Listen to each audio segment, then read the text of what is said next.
विपक्ष महीनों रणनीति बनाता है और एक तीर लेकर आता है, पर पीएम मोदी विपक्ष की सारी मेहनत पर एक बार में ही पानी फेर देते हैं और विरोधी चारों खाने चित हो जाते हैं। मोदी ने अडानी के मुद्दे पर संसद के दोनों सदनों में कांग्रेस और राहुल गांधी की जो फजीहत की थी वो आपको याद ही होगा कि उसके बाद कांग्रेस पार्टी को समझ में नहीं आ रहा था, राहुल गांधी को समझ में नहीं आ रहा था कि कहें तो क्या कहें।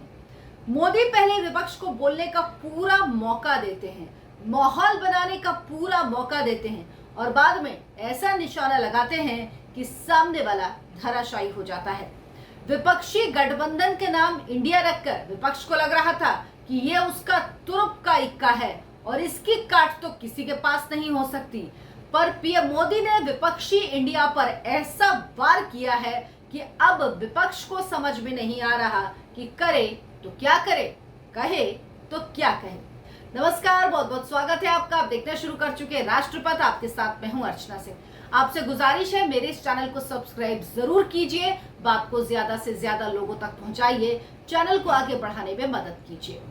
कांग्रेस समेत विपक्षी दलों ने जब गठबंधन का नाम इंडिया रखा तो उन्हें लगा उन्होंने 2024 लोकसभा चुनाव के पहले ही सारी बाजी एक बार में जीत ली। विपक्ष ने कहा कि अब तो बीजेपी के लिए इंडिया की आलोचना करना भी मुश्किल होगा। और तो और कांग्रेस तो इतना अति उत्साहित थी कि वो एक पुराना वीडियो भी ढूंढ लाई जिसमें मोदी वोट फॉर इंडिया कहते सुने गए। विपक्ष को खुशफहमी थी कि परसेप्शन की लड़ाई तो उसने जीत ली।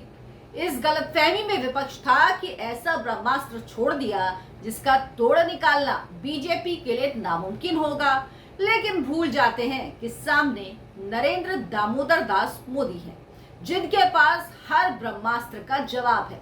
जो पूरा विपक्ष मिलकर सोच पाया उसे एक हफ्ते बाद ही मोदी ने अपने तर्कश के अचूक बाण से विपक्ष के इस ब्रह्मास्त्र को फेल कर दिया और विपक्ष चारों खाने चित हो गया। बीजेपी पार्लियामेंट्री पार्टी की बैठक में नरेंद्र मोदी ने विपक्ष के इंडिया INDIA के लिए कहा कि ईस्ट इंडिया कंपनी और इंडियन नेशनल कांग्रेस में इंडिया है, पर इसे तो अंग्रेजों ने बनाया था। अब भला बताइए इसका जवाब क्या देगा विपक्ष? अपने ही जाल में फंस गया। कहा एनडीए को इंडिया से फंसाने चला था। इंडियन मुजाहिदीन की स्थापना आतंकवादियों ने की थी और तो और पॉपुलर फ्रंट ऑफ इंडिया जैसे संगठन में भी इंडिया लगा है। और तो और ये कहकर कि ऐसा दिशाहीन विपक्ष उन्होंने आज तक नहीं देखा, जैसे विपक्ष की दुखती नस को मोदी ने दबा दिया हो। और दर्द इतनी जोर से हुआ कि कांग्रेस अध्यक्ष मल्लिकार्जुन खड़गे की चीख संसद में निकल गई। पीएम मोदी ने इंडिया नाम के पीछे खड़ी विपक्ष की सारी रणनीति को एक ही बार में ध्वस्त कर दिया। मोदी ने यह बताने की कोशिश की कि आतंकी संगठन में भी इंडिया नाम है।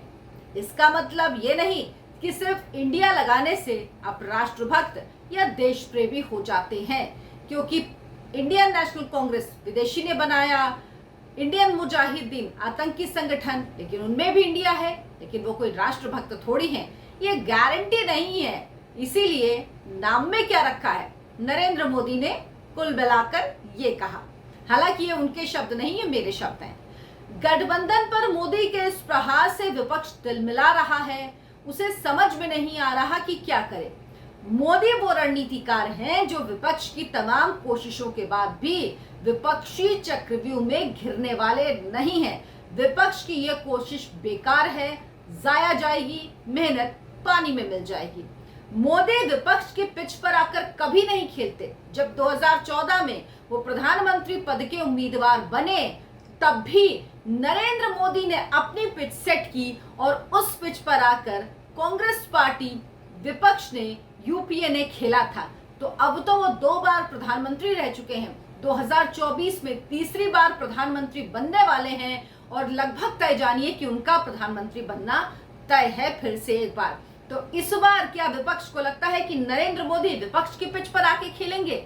गलत फहमी है। वो नरेंद्र मोदी की बिछाई हुई पिच पर ही विपक्ष आकर खेल रहा है और सबसे बड़ी बात यह कि विपक्ष को इसका एहसास ही नहीं होता। मोदी 2024 की फतेह के लिए अपनी रणनीति बना रहे हैं और उसे लेकर आगे भी बढ़ रहे हैं। बीजेपी में रणनीतिक बैठकें चल रही हैं। कहा विपक्ष अभी अपना कुनबा जोड़ रहा है। 2 मीटिंग हो गई और कुल मिलाकर तय क्या हुआ? नाम, वो भी नाम क्या? इंडिया। इसके अलावा कुछ तय नहीं हुआ। कहा बीजेपी एनडीए के घटक दलों के साथ लगातार बैठक कर रही है और अब प्रधानमंत्री नरेंद्र मोदी एनडीए के घटक दलों के साथ खुद बैठक करने वाले हैं। लेकिन इससे पहले ही उन्होंने एनडीए वर्सेस इंडिया की फाइट में एक नई लकीर खींच दी है, क्योंकि ये कहा जा रहा था कि एनडीए में 30 पार्टियां नरेंद्र मोदी लेकर चल रहे हैं, वो अकेले सामना नहीं कर सकते, तो क्यों विपक्ष को चैलेंज करते हैं। और विपक्ष ने भी इसीलिए नंबर गेम में आगे निकलने के लिए, चुनाव के नंबर गेम में नहीं, सीटों के नंबर गेम में नहीं, पार्टी कितनी साथ हैं, इस नंबर गेम में आगे निकलने के लिए 26 पार्टियों को अपने साथ जोड़ लिया। संसद का मॉनसून सत्र चल रहा है। मणिपुर मामले में संसद में लगातार हंगामा हो रहा है। आप देख रहे हैं संसद चल ही नहीं पा रही। मणिपुर के मुद्दे पर इंडिया में शामिल पार्टियां एकजुट दिखी। पीएम मोदी से संसद में आकर बयान देने की मांग ये पूरी जो विपक्षी इंडिया है ये कर रहा है। कामकाज नहीं हो पा रहा। कांग्रेस, आम आदमी पार्टी, टीएमसी, लेफ्ट सब एक साथ दिख रहे हैं। ऐसे में पीएम मोदी ने ये बयान देकर कई सवालों के जवाब दे दिए और वो लोग जो लगातार कोशिश कर रहे थे कि किसी तरह से प्रधानमंत्री को घेर पाए, उन्हें बता दिया कि नरेंद्र मोदी को घेरना इतना आसान नहीं है, क्योंकि खेल के नियम तो मोदी ही तय करेंगे और उस खेल को खेलेगा विपक्ष, और वो भी अनजाने में। आपको मेरा वीडियो पसंद आया हो तो लाइक करें, शेयर करें और चैनल को सब्सक्राइब जरूर करें। नमस्कार।